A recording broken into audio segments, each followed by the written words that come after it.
Greetings, Pathfinders! Welcome to another edition of Infinite Reviews. I'm your host, Dustin, so let's get cracking on some of the greatest and latest Pathfinder Infinite products to have come out this week and possibly a little prior. This week we are doing Nova and the Ember by Sasha Laura Noah Harving, Primal Illusions by Novel Enigma, Lost Arcana 10 by... the Gremlin Brothers. Yes. Mythic Heroes by... Wow, my brain just died on that one. Jackson Walsh. And I also did, if we have time, want to show off some of Latin American Monsters by Legendary Games. So let's just, without any further ado, get cracking. If I have time afterwards, we could talk about some of the Paizo news and maybe look over some of the neat stuff I got in the mail today, because that's always fun. PDF focus. Here we go. Wow, why is that so big? That is not supposed to be that big. And now it's so awkwardly adjusted. 1 second, everyone. There we go. Alright, so first we got here another Sasha Laura Harving set of archetypes, options, and feats called Nova in the Embers. This includes a really kick-ass bard option, a Firewalker Muse. So if you want to play a fire-themed bard, I highly recommend you check this out. It lets you replace mental damage with fire damage, adding, of course, the fire trait to your spells. It lets you give fire damage to people who miss you with their unarmed attacks, natural weapon attacks. And it lets you spread out persistent fire damage among people who get affected by your spells if you spend an extra action at level 6 with spreading fire. There is a new emissary option, the Stargazing Selkie. It has to do with light spells. It enhances your light spells and lets you do cold damage. Really flavorful, really cool. I love it. If you wanted to play an emissary, it is a class by Sasha Laura Noah Harving, released under Legendary Games, that I highly recommend. I just built my first one recently, a Poppet emissary. More fire-themed than ice, though, but man, this is cool. Might have switched over to this if I had seen this earlier, but this just came out this week. It's really fun looking. I love light spells. I love enhancing allies with light spells. It's really nice. And there is a Magus option that I really wanted to check on for a while here, because as you all know, I love anti-magic. The Silvered Sugar Magus option, it's all about using a silver fighting cane. And using it like a silver weapon to reveal people. You hit people for extra stuff if they have an illusion or a transmutation spell on them. You can counteract it. You can make it harder for them to cast further illusion and transmutation spells, or even do extra damage against enemies who do it. So it is a niche option, but it's a really cool niche option. And if you're in a high intrigue campaign, this would look like a really sweet Magus to look into.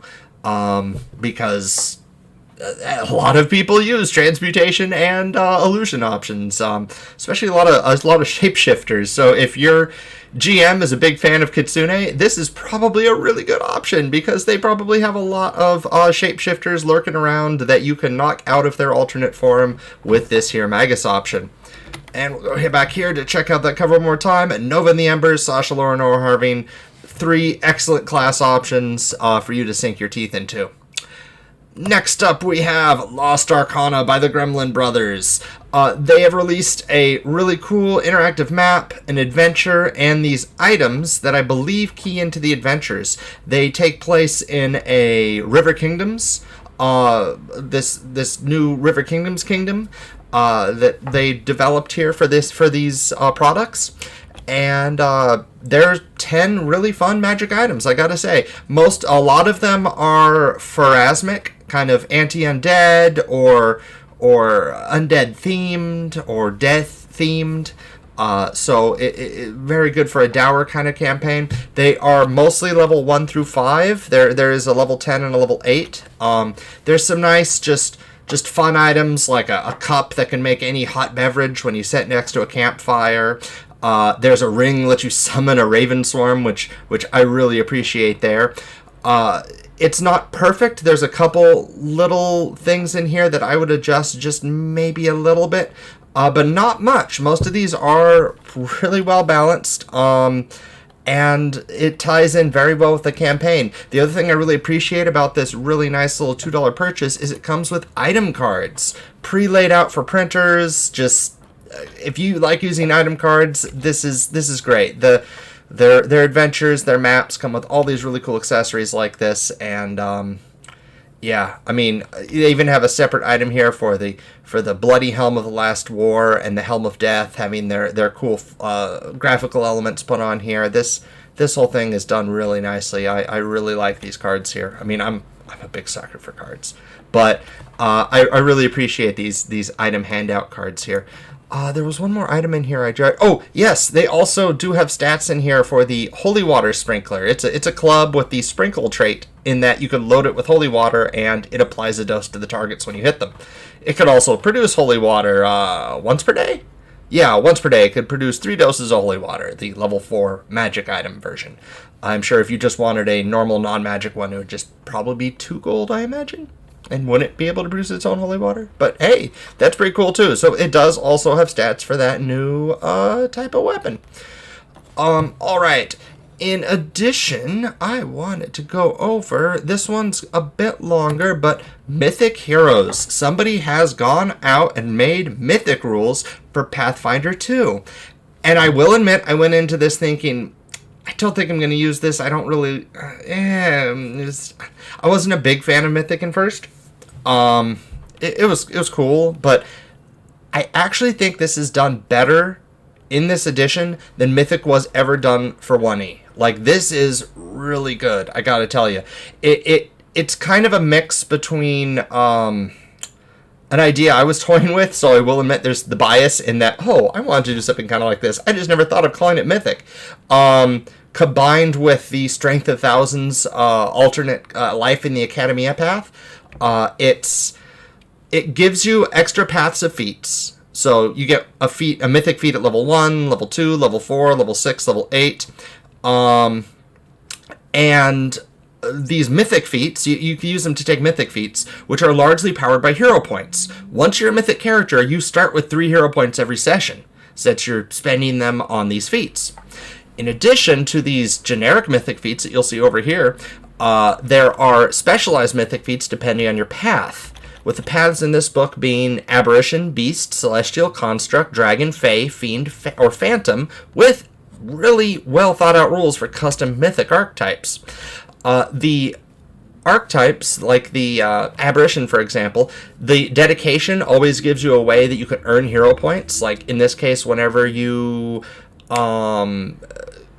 research with occultism or get I want to say success, maybe a critical success on your occultism check, they give you a bunch of different cool mythic spells. A mythic spell just being a spell that uses your mythic DC, which is your highest ability score plus, I believe it's trained, and then it gets expert at level 8 and master at level 16. You should look it up before you use it. But you get that cool DC that isn't going to downscale or upscale depending on if you're a caster or a non-caster. Like sometimes class DC or spell DC gets a little funky. No, you get mythic DC here, which modifies all these cool mythic spells that you'll get.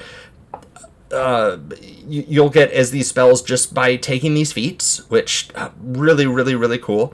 Man, I forget how you cast them now. Oh, that's it. You spend a hero point to cast them. Excellent, excellent, excellent. Love that, love that, love that, love that. They have feats like, let's see, Mythic Offense lets you, when a creature succeeds or critically succeeds a saving throw against your spell, you can force them to re-roll by spending a hero point, which, fantastic. That's something I kind of always wish casters had, because it felt a little unfair that the fighter could do a 2-action giant swing and gets to re-roll, but the caster doesn't. But now you can, because there's this feat. There's even a 6th level feat that just gives you an extra class feat. It's a feat 6. You can't use it on multi-class archetypes. Oh no, you could only use it on multi-class archetypes. My bad.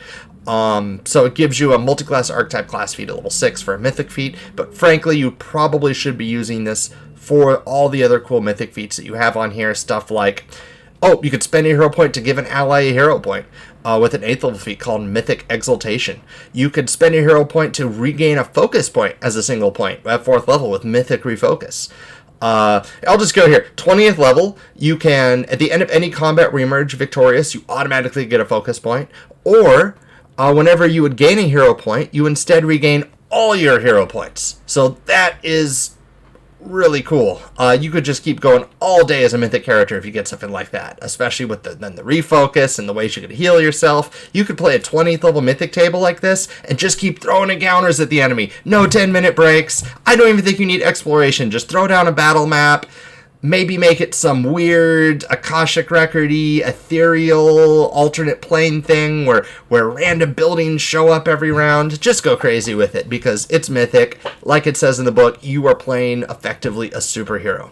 But don't think this is all players. There is a page in here for Mythic Game Mastery explaining a little bit more about how you should run a mythic game, how you should award hero points, and how to adjust encounters. You basically increase the XP budget by 25%, and there are rules for giving important NPCs hero points. So I love it. I love it. I love it. I love it. If you are ever, I love it. I love it.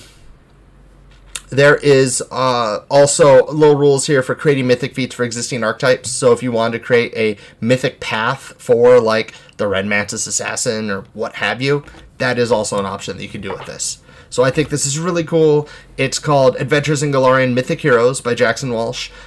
Great tool to make a campaign with. Even if you're in an existing campaign already and you're thinking, I want to take this to the next level, you can always unlock Mythic later. You don't have to start Mythic at level 1. You could always go ahead and have some big cool event that unlocks it later. All right. So with that, we will go here to Novel Illusions, or Novel Options, Primal Illusion. This is the one I've spent 3 weeks talking about. We got the Mentalist, which I love. We got the Primalist, which I kind of dig now that I stop and think about it. We got those champion and witch multi-class archetype options I mentioned last week, but I want to focus today on the archetypes. So the Warder, another bias here, I love Abjuration, favorite school of magic, and the Warder is all about the spell's protection and circle of protection. You can enhance it so that if an enemy misses an ally or yourself, with a bonus from protection, you get a bonus to strike back. You can create a trap with a circle protection, so when an enemy walks into it, they get trapped in it unless they make a will save. Then you could bar them from teleporting out. You could draw circles of protection with salt or dust without having to use magic. It's a really neat archetype. If you ever wanted to play a barrier master or something, hey, pick this up. It looks nice. Only thing I don't necessarily like about it is I think the dedication could be a little stronger. Maybe a lore or some kind of skill improvement in there, because as it does, it just gives you protection to your spell list, which is an uncommon spell, so it's not terrible, I suppose, in a certain campaign. Or it gives you 3 times per day. You could cast protection as an innate spell. I would almost say like just give them both. Like if I had a caster who wanted this, I'd just be like, you get the innate spell and you have it added to your spell list. If you're not a caster, we'll talk about giving you training in Abjuration lore or occult lore or I don't know, something. We'll figure something out. But love the idea behind the archetype. Bomb Maker, not too... I would have rather have seen this as additional options for multi-class alchemists. Let me tell you what it does. Bomb Maker lets you make bombs. It gives you feats that improve your bombs. It is like the Alchemist dedication, but focused entirely on bombs, which is cool, and it's definitely something people want. Because the Alchemist, in some campaigns, depending on how your GM does recall knowledge and weakness, can be a little bit weaker than other classes sometimes in certain encounters. So I could see why an improved specialized multi-class or improved specialized archetype for bomb making, I could see where the niche goes in. I wouldn't ban my players from using it. I don't even think it's that weak. I just kind of wish that the feats were instead, like, this was like a variant of the multi-class dedication for the Alchemist. I don't know. I feel for the Alchemist, that's all. But it's cool. Unleashed Bombardment is really flavorful and fun. You just throw bombs everywhere. It gives you bombs you can make during your day without having to spend gold, reagents. It's cool. It does what it says on the box. You get to throw bombs. Chemical Brute is like a mutagist, except instead of drinking the mutagens, you kind of drink the catalysts at the beginning of the day during daily preparations, and then you could have them transform you just inside your body. So this is probably a little stronger than your standard alchemist mutagens, because you could use two-handed weapons with it without having to like ungrip, drink, and regrip or whatever. That's a minor thing though. Like, I've always hated having to spend an action to grip anyway, so it's up to you. Just get a chrome dome, I suppose, and drink your mutagens that way. But yes, if you want to play like the Incredible Hulk, if you want to play a big shifter like that. Yes, the mutagen, I didn't notice that, Novel. That's a very good point. The Chemical Brute cannot share their mutagens like a normal alchemist. So in this case, you are actually playing significantly different than normal alchemist, because you are not buffing your teammates, which is probably the best thing that a mutagenist could do. Instead, you are using it to help yourself fight. Which, since this is an archetype, you could apply it to the chassis of a swashbuckler, a barbarian, a fighter, something that's probably a little bit better at melee than an alchemist. Alright, now to my favorite archetype to this, and if I felt like I sped through the others, it's just because I wanted to get to this one, the Malice Binder. Let's talk about the Malice Binder. The Malice Binder is an occult spellcaster hunter, witch hunter. It's called occult witch hunter. That's kind of problematic. That's called, an occult spellcaster hunter. Let's call it that. Mage hunter? Mage slayer? Mage slayer. That sounds cool. I'm going to call it an occult mage slayer. How it works is if you get a bit of, if you take a bit from a caster, a bit being like a piece of hair or a nail, something that belongs to the caster. Hi, Katie! Alright, Chaos Lover is also in the chat there.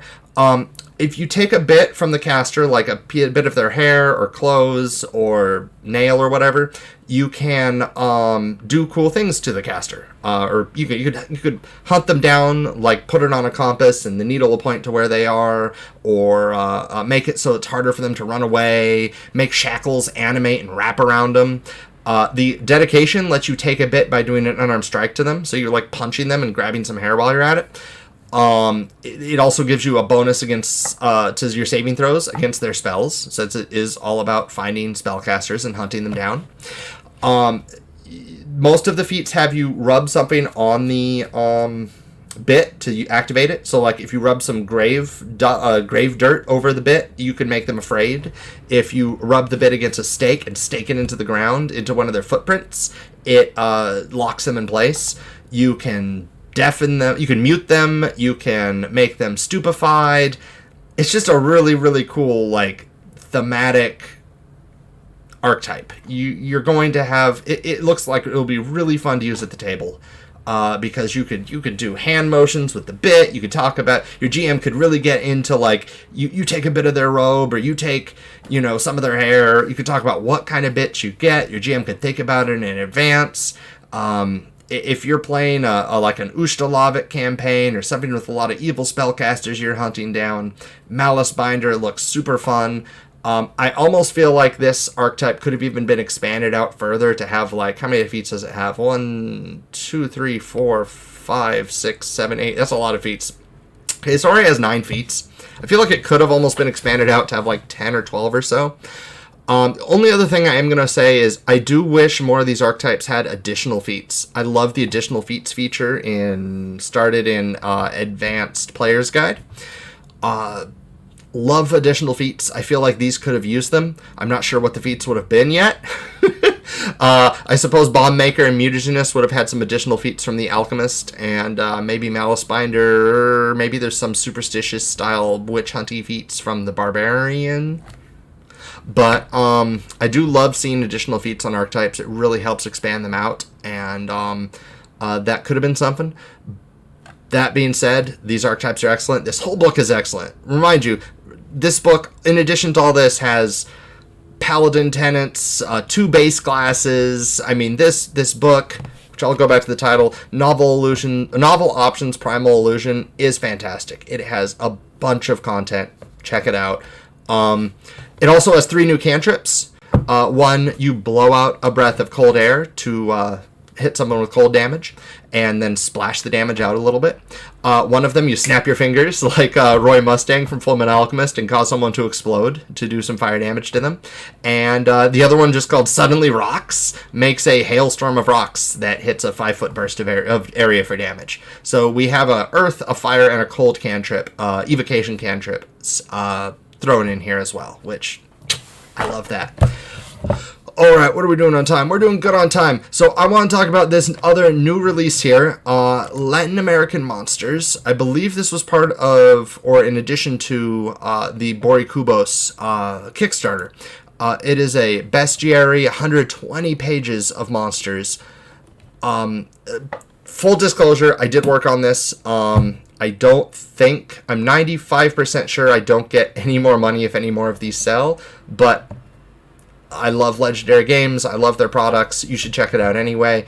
A lot of people worked on this. A lot of people from with a lot of Latinx heritage that really, really gave us this insight into these really cool monsters that I've never even heard of before. I mean, I've done some academic research into Mayan and Aztec, but man, they went deep on this. There's so much cool stuff in here. There's a list of creatures by cultural origins. There's a whole paragraph here about how different cultures have different names for these different creatures. It's really cool to see these mythologies handled in such a good way. You can see some of the creatures in here. They are they're absolutely there's nothing like these creatures. They're really neat. They're flavorful. They're some of them are creepy, some of them are cute, some of them are just plain scary, some of them are they're evocative. Here's what I worked on, the Araganaquaka. I cannot pronounce these. There is, I'll throw this in here too. At the very end, there is a pronunciation guide, which I am so grateful for. I wish more books would have these. It tells you how to pronounce R's, H's, J's, L's, and X's in Spanish and Portuguese languages. It gives you phonetic spellings for all the monsters in here that would be more difficult to pronounce than usual for an English-speaking audience. There is a new cantrip in this book that I just noticed right now, and a new 6th level spell that are used by some of the monsters in this book. This book is, I believe there's a 5e and a PF1 version of this in addition to this here PF2 version. I'll just quickly skim through some of these monsters here. They're amazing. There's a new powered up Titsamutl. There is... man, I can't believe I'm blanking on this now. Oh, yes, there's the double-headed Toxlick. There's a bunch of new Quetzals. A lot of them work really well as allies. The Timbo, the Gravedigger, love that one. So many of these are so cool. Here, I'll just go over one more that I did really quick. Some people saw the art for it on the Paizo blog and responded. Really fun, and you could just look at some of this artwork here. Man, here we go. So the Jarjacha. The Jarjacha is a kind of two-headed llama. It's a neutral. It's like a psychopomp. It's very much like a psychopomp. It looks for sinful spirits that refuse to leave. It does kind of an inquisition thing. It looks for sinners who do particular sins, and one mechanic that I was really proud on this is that instead of getting 3 actions, because this is a higher level rare creature, each of its heads get 2 actions and 1 action with some limitations on there, which does make it a little easier to slow, because when it takes too much damage, one of the heads will stop reacting. But it does let it use its 3 different reactions much more often. One thing when creating and running monsters, when a monster has too many reactions, you get kind of like, am I really going to be able to use all of these or any of these? Anyway, I don't want to go too much detail there, but loved working on this book. The whole team was fantastic, and you should really, really check this out. It is a fantastic bestiary. There's a ton of different options here. Like most of the Legendary Game stuff, you could get it in print. You could get it on their website. I'll go back here to the epic cover. Check it out. Seriously, check it out. So we got another 5 minutes, so I will just really quickly go back here. We got Nova and the Embers, Spark, Stars, and Sweets by Sasha Laura Noah Harbin, including a Magus, a Bard, and a Envoy, or Emissary, class paths. You have Lost Arcana Volume 1, 10 new magic items by the Gremlin Brothers, including the magic item cards. We have Mythic Heroes, which highly recommend this again. Love, so happily surprised with how they did their Mythic rules here. Really cool. And the absolutely incredible, way too much content for how much it costs, Novel Options Primal Illusions by Novel Enigma. So with that, I did want to quickly go over... What else do we have here? Oops, wrong page. There we go. All right. Oh, and Paizo Blog.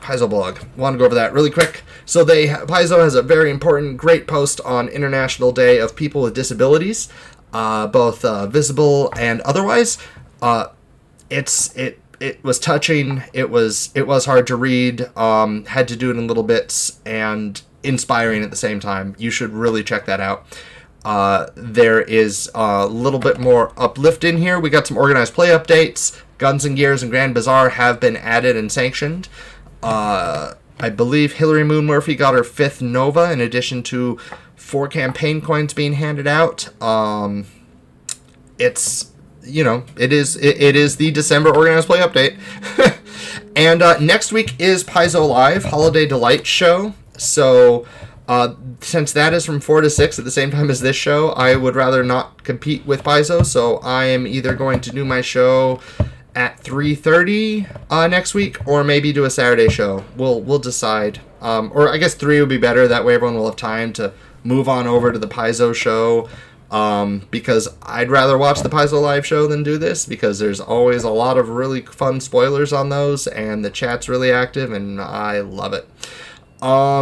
Out-of-print titles have returned to Pathfinder Infinite. A lot of these early AP titles that are really hard to get copies of, that are no longer sold on Paizo.com, can now be bought from one bookshelf on DriveThruRPG.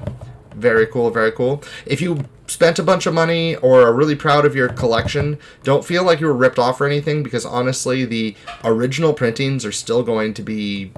They're still going to be worth it. They're still going to have the same exact quality as all the other ones in the AP. I think they're probably going to look a little nicer on the shelf. I can't say that for sure, but usually when things are printed together by the same printer around the same time, the gloss is going to be the same, the art's going to have the same color balance. So there is still something to say about getting those originals, but I love, love, love that we could get some access to some of these earlier books that have long since sold out. December play updates. Absalom, you could buy the big expensive version. I talked about that on Tuesday. Incidentally, I'll plug that now. Watch me on Tuesday, where I'll be cracking open Magic the Gathering booster packs to make monsters live on stream, 6 p.m. PT at PST, on my booster bestiary. I forgot to check something. All right, cool. So one more little shout out. Oh, yes. I got this in the mail yesterday, and I love it. This is Stan, his Creatures and Competitions Fantastical Athletics art book. Stan did this wonderful live stream where he drew some amazing pictures of different fantasy creatures participating in Olympic sports. And I had a great time watching him on Facebook Live doing this. So many of these are so great. Here's like a stone golem doing the rings and gymnastics. A lot of these, the theme ended up being, he rolled random dice on stream to decide what the creature and event was going to be, but towards the end it really felt like it was about getting creatures and events where you wouldn't expect them to excel at. Like here's the 100-meter dash with an imp. There we have it. Poor Kitsune and Gripply being outrun by this little tiny imp. I love it. It will always remind me of this summer, of the fun times we had in chat, the jokes, even the Olympics. I love it. I love Stan's work. You should really check it out. It's a super cute book. Oh, yes, RPG Superstar. Thank you, Numbat. RPG Superstar is, in fact, closing next week, so you should definitely check that out. You should submit your monsters. You should get them in. Submit the weirdest, most bizarre monsters you can, and try to see if you could get into the next Battle Zoo Bestiary, win that prize money, etc., etc. It's going to be great. Definitely check that out. Oh, I guess I can show this off now. Legendary Shamans is out. The print copy is out. I love it. It's the first printed book that has my name on it that I didn't have to print out on my own printer. So my name on the cover, which that means a lot to me, and I'm glad I could verbally share that, even though this does technically make this an advertisement, because that is something I directly benefit from. I did also get my copies of Lost Omens and Guns and Gears in the mail, which also amazing. Seeing them in print, seeing them in person, touching, holding, feeling the heft. These books are really, really cool. I'm loving what we're getting for PF2. Every release feels like it's just has so much amazing content for players, for GMs, for everyone. I'm absolutely loving them, and I'm absolutely loving the direction the game is going in. So thank you, everybody, and thank you all you Infinite creators for all these wonderful things. Oh my gosh, I almost forgot. I am so sorry. I am so sorry. Also from Infinite, I think it's saved on my phone, and that's why I forgot it. Oh, I feel so bad for this. Vellum and Lace got its second book out for Infinite. Let me just pull that up real quick. Vellum and Lace, it was a fantastic read. It was, biased. It had card games. I love card games. It had a perfect focus of card games that didn't take away from the, from what was happening. Let me just pull that up. How do I get this up here on screen? I guess I could copy and paste it, can I? Please, please, please. No, I cannot. All right. Oh,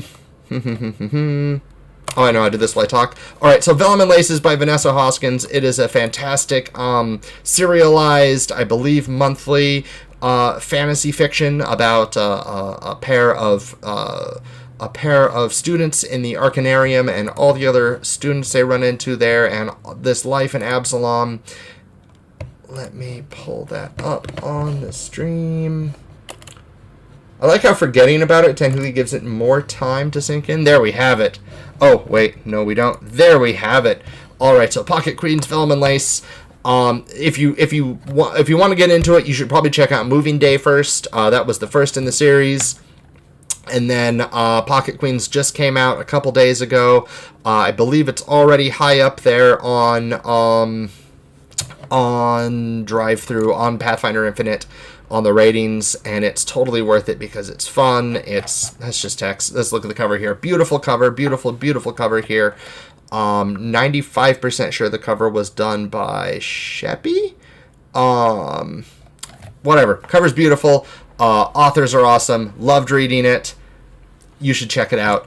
Vellum and Lace. It's fun. It really does a great job illustrating life in Absalom, and I'm also a big sucker of stories that take place in magical schools, so it fulfills both of those. So check that out. Thank you for watching my show. Next week I will come at you with even more third-party goodness. So please keep releasing that goodness. If you have anything that you want me to buy and review on the show, give me a DM. I'm on Discord. I'm on the No Direction Discord. You might be watching me on Facebook. There might be some way to contact me on YouTube and Twitch, but to be honest, I'm not 100% sure how to respond to that, so your best bet is to hit me up on Discord. My name's Dustin Knight, and this is Infiknight.